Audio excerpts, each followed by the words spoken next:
Hello students, তো আজকে আমি তোমাদের জন্য জিকে স্পেশাল ক্লাস নিয়ে চলে এসেছি। তো এটি হলো ক্লাস নাম্বার 9 আর এখানে টপ 15 কোশ্চেন রয়েছে। আর এখানে প্রতিটা কোশ্চেনই খুবই ইম্পর্টেন্ট, তার জন্য তোমরা ভিডিওটি প্রথম থেকে সম্পূর্ণ দেখো, তাহলে তোমাদের যে কোনো চাকরি পরীক্ষায় অবশ্যই হেল্প হবে। তো আশা করছি তোমরা ভিডিওটি সম্পূর্ণ দেখবে। তো আমি পার্থ পণ্ডিত আর তোমরা দেখছো তোমাদের প্রিয় চ্যানেল এডুকেশনাল সলিউশন। তো শুরু করছি, দেখতে থাকো। তো দেখো কোশ্চেন নাম্বার 1, কোন মোগল সম্রাট বাংলায় পর্তুগিজদের দমন করেন? বাংলায় পর্তুগিজদের দমন করেন কোন মোগল সম্রাট? এ শাহজাহান, বি আকবর, সি ঔরঙ্গজেব, না ডি জাহাঙ্গীর? তো কোনটা উত্তর হবে এখানে? এ, বি, সি না ডি? তোমরা জেনে থাকলে অবশ্যই কমেন্টে বলো। তো এখানে বলেছে কোন মোগল সম্রাট বাংলায় পর্তুগিজদের দমন করেন। তো এটার সঠিক উত্তর হবে option number A, Shahjahan. Shahjahan হলো পর্তুগিজদের দমন করেছিলেন বাংলায়। তারপর থেকে পর্তুগিজরা আর মাথা নাড়া দিয়ে উঠতে পারেনি, একেবারে দমন হয়ে গিয়েছিল। তো এটার উত্তর হবে অপশন নাম্বার এ, শাহজাহান। আর এই শাহজাহানের প্রকৃত নাম কি তোমরা জানো? শাহজাহানের প্রকৃত নাম হলো খুররম। খুররম। যদি কোশ্চেনে আসে যে শাহজাহানের প্রকৃত নাম কি, তখন হবে হলো খুররম। খুররম মনে রাখবে, এটা পরীক্ষা আসতেই পারে। তারপরে দেখো নেক্সট 2 নম্বর কোশ্চেন, ভারতীয় সংবিধানের কোন তালিকায় পঞ্চায়েত ব্যবস্থার কথা বলা হয়েছে? কোন তালিকায় পঞ্চায়েত ব্যবস্থার কথা বলা হয়েছে ভারতের সংবিধানে? A first schedule, B 8th schedule, C 11th schedule, না ডি 12th শিডিউল? তো কোন তপশিলে কোনটা তপশিলে হবে? এ, বি, সি না ডি? তোমরা জেনে থাকলে অবশ্যই কমেন্টে বলো। তো এখানে বলেছে পঞ্চায়েত ব্যবস্থা। তো এটার সঠিক উত্তর হবে option number C, 11th schedule, মানে 11তম তপশিলে এই সংবিধানে এই পঞ্চায়েত ব্যবস্থার কথা বলা হয়েছে। তো এটার উত্তর হবে অপশন নাম্বার সি। আর এই পঞ্চায়েত ব্যবস্থাটি হয়েছিল হলো 1992 সালে। 1992 সালে এটি গ্রহণ করা হয়েছিল। আর এটি হলো 73, মানে 73তম সংবিধান সংশোধনীর মাধ্যমেই এটি সংযুক্ত করা হয়েছিল সংবিধানে। 73তম সংবিধান সংশোধনী, এটাও মনে রাখবে যে 1992 সালে 73তম সংবিধান সংশোধনীর মাধ্যমে এই পঞ্চায়েত ব্যবস্থাতে সংবিধানে সংগৃহীত করা হয়েছিল। তো আজকের জন্য এটার উত্তর হবে অপশন নাম্বার সি। তারপরে দেখো নেক্সট 3 নম্বর কোশ্চেন, সংবিধানের পার্ট 3-তে কোন বিষয় বলা হয়েছে? পার্ট 3-তে কোন বিষয় বলা হয়েছে সংবিধানের ক্ষেত্রে? এ মৌলিক অধিকার, বি নির্দেশাত্মক নীতি, সি নাগরিকত্ব, না ডি ভারতবর্ষ ও তার অঙ্গরাজ্য? তো কোনটা উত্তর হবে এখানে? এ, বি, সি না ডি? তোমরা জেনে থাকলে অবশ্যই কমেন্টে বলো। তো এখানে বলেছে সংবিধানের পার্ট 3-তে কোন বিষয়ের কথা বলা হয়েছে। তো এটার সঠিক উত্তর হবে অপশন নাম্বার এ, মৌলিক অধিকার। মৌলিক অধিকারের কথা বলা হয়েছে এই পার্ট 3-তে। আর এই যে পার্ট 1-এ বলা আছে যে ভারতবর্ষ ও তার অঙ্গরাজ্য, ভারতবর্ষ আর তার অঙ্গরাজ্যের কথা বলা আছে পার্ট 1-এ। আর পার্ট 2-তে বলা আছে হলো নাগরিকত্ব। আর পার্ট 4-তে আছে হলো নির্দেশাত্মক নীতি। তো মনে রাখবে যে পার্ট 1-এ আছে হলো ভারতবর্ষ ও তার অঙ্গরাজ্য, পার্ট 2-তে আছে হলো নাগরিকত্ব, আর পার্ট 3-তে আছে হলো মৌলিক কর্তব্য, আর পার্ট 4-এ আছে হলো নির্দেশাত্মক নীতি। আর আরেকটি মনে রাখবে যে পার্ট 4A, পার্ট 4A-তে রয়েছে মৌলিক কর্তব্য। এটাও পরীক্ষা আসতে পারে যে মৌলিক কর্তব্য রয়েছে কোন পার্টে, তখন বলবে হলো পার্ট 4A-তে। পার্ট 4A-তে মৌলিক কর্তব্য রয়েছে।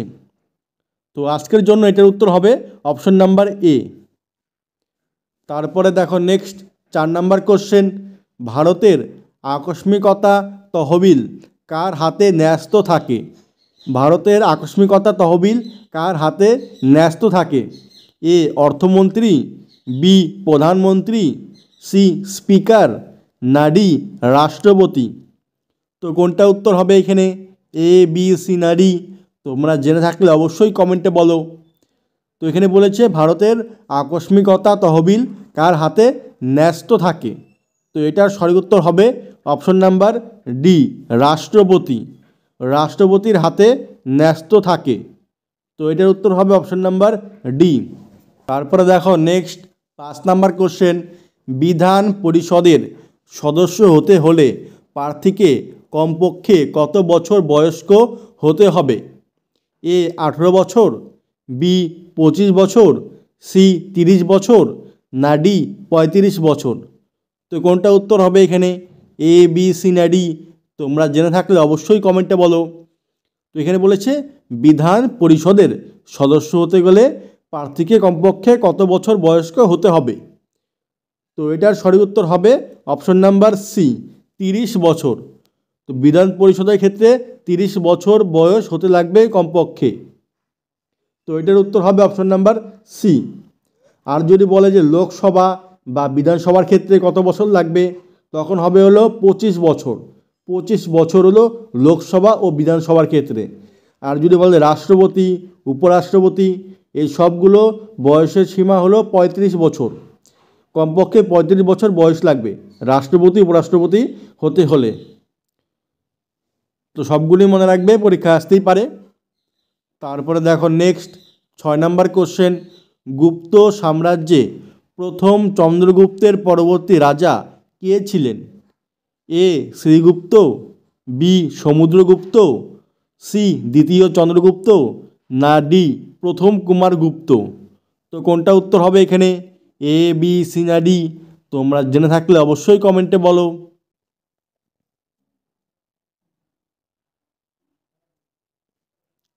তো এখানে বলেছে গুপ্ত সাম্রাজ্যে প্রথম চন্দ্রগুপ্তের পরবর্তী রাজা কে ছিলেন? তো এটার সঠিক উত্তর হবে option number B, Samudragupta. Samudragupta ছিলেন এই প্রথম চন্দ্রগুপ্তের পরবর্তী রাজা। আর সমুদ্রগুপ্তকে গুপ্ত সাম্রাজ্যের শ্রেষ্ঠ রাজাও বলা হয়। আর তাকে সমুদ্রগুপ্তকে আবার ভারতের নেপোলিয়নও বলা হয়। এটাও মনে রাখবে যে গুপ্ত সাম্রাজ্যের শ্রেষ্ঠ রাজা হলো সমুদ্রগুপ্ত, আর সমুদ্রগুপ্তকে আবার ভারতের নেপোলিয়নও বলা হয়। আর আরেকটি মনে রাখবে যে গুপ্ত সাম্রাজ্যের প্রতিষ্ঠাতা হলো শ্রীগুপ্ত। শ্রীগুপ্ত হলো গুপ্ত সাম্রাজ্যের প্রতিষ্ঠাতা। এটাও মনে রাখবে, পরীক্ষা আসতেই পারে। তারপরে দেখো নেক্সট 7 নাম্বার কোশ্চেন, অভ্রের আকরিকের নাম হলো কি? এ চ্যালকোপাইরাইট, বি হেমাটাইট, সি বক্সাইট, না ডি মাস্কোভাইট? তো কোনটা উত্তর হবে এখানে, এ বি সি না ডি? তোমরা জেনে থাকলে অবশ্যই কমেন্টে বলো। তো এখানে বলেছে অভ্রের আকরিকের নাম হলো কোনটি? তো এটার সঠিক উত্তর হবে অপশন নাম্বার ডি, মাস্কোভাইট। অভ্রের আকরিকের নাম হলো মাস্কোভাইট। আর যে বক্সাইট যে রয়েছে, বক্সাইট হলো অ্যালুমিনিয়ামের আকরিক। আর যে হেমাটাইট রয়েছে, যে হেমাটাইট হলো লোহার আকরিক। আর যে চ্যালকোপাইরাইট যে রয়েছে, এটা হলো তামার আকরিক। তো মনে রাখবে এটাও, যে চ্যালকোপাইরাইট হলো তামার আকরিক, হেমাটাইট হলো লোহার আকরিক, বক্সাইট হলো অ্যালুমিনিয়ামের আকরিক, আর মাস্কোভাইট হলো অভ্রের আকরিক। এই 4টাই বলে দিলাম, পরীক্ষা আসলে তোমরা পারবে। তারপরে দেখো নেক্সট 8 নাম্বার কোশ্চেন, আর এটি হলো কোশ্চেন নাম্বার ডে। থাম্বনেলে দেওয়া ছিল, তোমরা পারো কিনা দেখো। এখানে বলেছে রাজা রামমোহন রায় প্রতিষ্ঠাতা ছিলেন, মানে কোন সমাজের প্রতিষ্ঠা করেছিলেন? এ আর্য সমাজের, বি রামকৃষ্ণ মিশনের, সি প্রার্থনা সমাজের, না ডি ব্রাহ্ম সমাজের? তো সঠিক উত্তর কোনটা হবে, এ বি সি না ডি? তোমরা জেনে থাকলে অবশ্যই কমেন্টে বলো। তো রাজা রামমোহন রায় প্রতিষ্ঠা করেছিলেন কোনটা? তো এটার সঠিক উত্তর হবে অপশন নাম্বার ডি, ব্রাহ্ম সমাজ। ব্রাহ্ম সমাজের প্রতিষ্ঠা করেছিলেন এই রাজা রামমোহন রায়। তো এটার উত্তর হবে অপশন নাম্বার ডি। আর এই যে আর্য সমাজ যে রয়েছে, আর্য সমাজের প্রতিষ্ঠা করেছিলেন দয়ানন্দ সরস্বতী। দয়ানন্দ সরস্বতী। আর যে রামকৃষ্ণ মিশনের প্রতিষ্ঠা করেছিলেন স্বামী বিবেকানন্দ। স্বামী বিবেকানন্দ এই রামকৃষ্ণ মিশনের প্রতিষ্ঠা করেছিলেন। আর লাস্ট যে রয়েছে এই প্রার্থনা সমাজ, এই প্রার্থনা সমাজের প্রতিষ্ঠা করেছিলেন আত্মারাম পাণ্ডুরঙ্গ। আত্মারাম পাণ্ডুরঙ্গ এই প্রার্থনা সমাজের প্রতিষ্ঠা করেছিলেন। তো 4টাই বলে দিলাম, মনে রাখবে। যে প্রথমে হলো আর্য সমাজের প্রতিষ্ঠা করেছিলেন দয়ানন্দ সরস্বতী, রামকৃষ্ণ মিশনের হলো স্বামী বিবেকানন্দ, প্রার্থনা সমাজের হলো আত্মারাম পাণ্ডুরঙ্গ, আর ব্রাহ্ম সমাজের হলো রাজা রামমোহন রায়। 4টাই পরীক্ষায় আসতে পারে, তো তোমাদের বলে দিলাম। তো এখন আসলে পরে পরীক্ষায় তোমরা আর ভুল করবে না, অবশ্যই তোমরা পারবে। তো স্টুডেন্টস, তোমরা যারা ভিডিওটি লাইক আর শেয়ার করোনি, তোমরা তাড়াতাড়ি একটি লাইক আর একটি শেয়ার করে দাও। আর যারা চ্যানেলে নতুন রয়েছো তারা অবশ্যই চ্যানেলটি সাবস্ক্রাইব করে পাশে থাকা বেল বাটনটি অন করে দাও এরকম আরও ভিডিও পাওয়ার জন্য। তারপরে দেখো নেক্সট 9 নম্বর কোশ্চেন, কোন ধাতু দ্বারা লোহার গ্যালভানাইজেশন করা হয়? কোন ধাতু দ্বারা লোহার গ্যালভানাইজেশন করা হয়? এ পারদ, বি তামা, সি দস্তা, না ডি সীসা। তো কোনটা উত্তর হবে এখানে? এ, বি, সি না ডি? তোমরা জেনে থাকলে অবশ্যই কমেন্টে বলো। তো প্রথমে জেনে রাখো যে গ্যালভানাইজেশনটা কী। গ্যালভানাইজেশনটা হলো যে লোহার ওপরে একটি প্রলেপ দেওয়া হয় যাতে লোহাটা মরিচা না ধরে, মানে লোহার কোনো ক্ষতি না হয়। তো এইটাই হলো গ্যালভানাইজেশন প্রসেস। তো এটার উত্তর হবে অপশন নাম্বার সি, দস্তা। দস্তার প্রলেপ দেওয়া হয় লোহার উপরে, এর জন্য লোহার কোনো ক্ষতি হয় না, এটাকেই বলা হয় গ্যালভানাইজেশন। তো দস্তার দ্বারা লোহার গ্যালভানাইজেশন করা হয়। তো এটার সঠিক উত্তর হবে অপশন নাম্বার সি।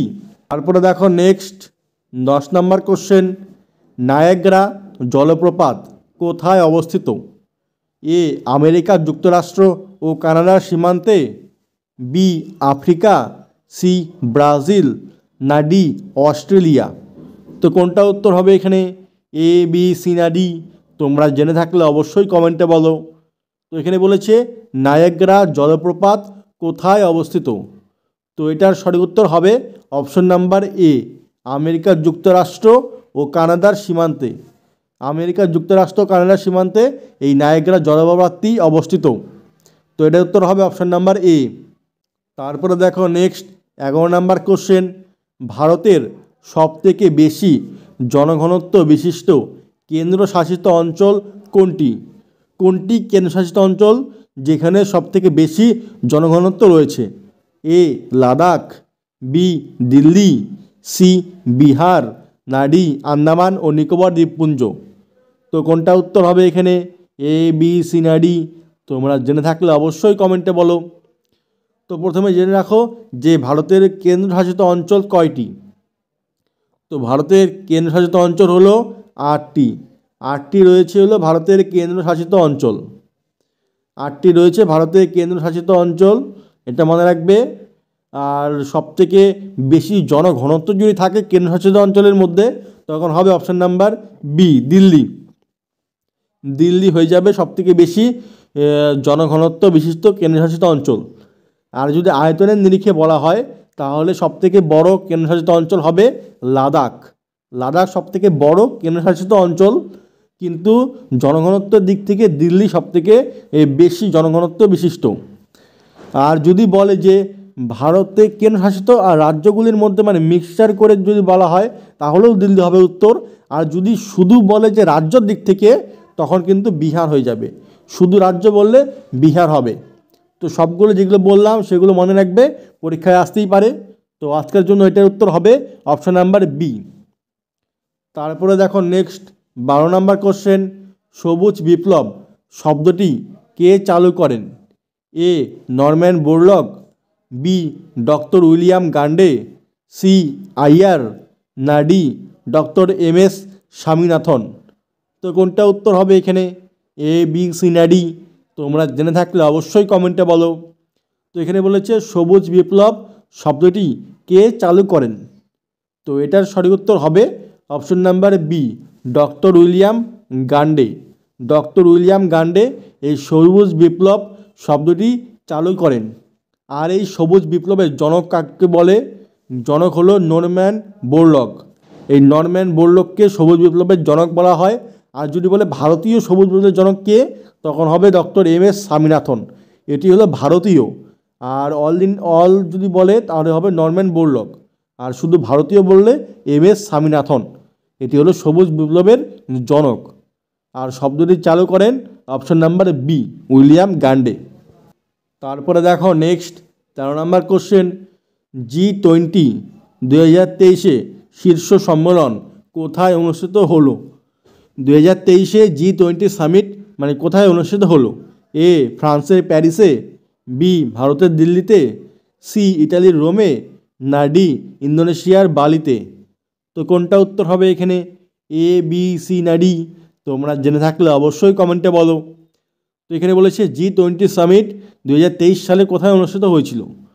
তো এটার সঠিক উত্তর হবে option number B, Delhi, Bharat. ভারতের দিল্লিতে হয়েছিল এই 2023 G20 সামিটটি। আর 2024 ক্ষেত্রে কোথায় হবে? 24 হবে ব্রাজিলে। ব্রাজিলের রিও ডি জেনেরিওতে 2024 সালে এটি অনুষ্ঠিত হবে। তো এটাও মনে রাখবে যে 2024 সালে ব্রাজিলের রিও ডি জেনেরিওতে অনুষ্ঠিত হবে। তারপরে দেখো নেক্সট 14 নম্বর কোশ্চেন, মাছির রেচন অঙ্গের নাম কি? মাছির রেচন অঙ্গের নাম কি? এ কক্সাল গ্রন্থি, বি ফুসফুস, সি সবুজ গ্রন্থি, না ডি মালপিজিয়ান নালিকা? তো কোনটা উত্তর হবে এখানে? এ, বি, সি না ডি? তোমরা জেনে থাকলে অবশ্যই কমেন্টে বলো। তো এখানে বলেছে মাছির রেচন অঙ্গের নাম কি? মাছি হলো পতঙ্গ জাতীয় প্রাণী। পতঙ্গ জাতীয় প্রাণী, তো মাছিদের রেচন অঙ্গের নাম কি? তো এটার সঠিক উত্তর হবে অপশন নাম্বার ডি, মালপিজিয়ান নালিকা। মালপিজিয়ান নালিকা হবে মাছির রেচন অঙ্গের নাম। তো এটার উত্তর হবে অপশন নাম্বার ডি। আর যদি বলে চিংড়ির রেচন অঙ্গের নাম কি, তখন হবে সবুজ গ্রন্থি। চিংড়ির হলো সবুজ গ্রন্থি রেচন অঙ্গের নাম। এটাও মনে রাখবে, পরীক্ষা আসতেই পারে। তারপরে দেখো 15 নম্বর কোশ্চেন নেক্সট, আজকে লাস্ট কোশ্চেন। নিম্নলিখিত কোন প্রাণীর দ্বিপ্রকোষ্ঠযুক্ত হৃৎপিণ্ড রয়েছে? হৃৎপিণ্ড আছে দ্বিপ্রকোষ্ঠযুক্ত কোন প্রাণীর? এ সরীসৃপ, বি উভচর, সি মাছ, না ডি স্তন্যপায়ী? তো কোনটা উত্তর হবে এখানে? এ, বি, সি না ডি? তোমরা জেনে থাকলে অবশ্যই কমেন্টে বলো। তো এখানে বলেছে কোন প্রাণীর দ্বিপ্রকোষ্ঠযুক্ত হৃৎপিণ্ড আছে? তো এটার সঠিক উত্তর হবে অপশন নাম্বার সি, মাছ। মাছের হৃৎপিণ্ড হলো দ্বিপ্রকোষ্ঠযুক্ত। আর মাছের হৃৎপিণ্ডের আরেকটি নাম আছে, তাকে বলা হয় ভেনাস হৃৎপিণ্ড। তো ভেনাস হৃৎপিণ্ড কোন প্রাণীর থাকে? আসতেই পারে। তো মাছের ভেনাস হৃৎপিণ্ড থাকে, ভেনাস হৃৎপিণ্ড। আর এটি হলো দ্বিপ্রকোষ্ঠযুক্ত হয়। তো এটার উত্তর হবে অপশন নাম্বার সি। তো স্টুডেন্টস, এই ছিল টোটাল 15টি কোশ্চেন। তো কোশ্চেনগুলি কেমন ছিল অবশ্যই জানাবে। আর ভিডিওটি ভালো লাগলে অবশ্যই একটি লাইক আর একটি শেয়ার করে দেবে। আর যারা এখনও চ্যানেলটি সাবস্ক্রাইব করোনি, তারা অবশ্যই চ্যানেলটি সাবস্ক্রাইব করে পাশে থাকা বেল বাটনটি অন করে দাও এরকম আরও ভিডিও পাওয়ার জন্য। তো আজকের মতো এখানেই রাখছি, আবার দেখা হবে পরবর্তী ভিডিওতে। বাই।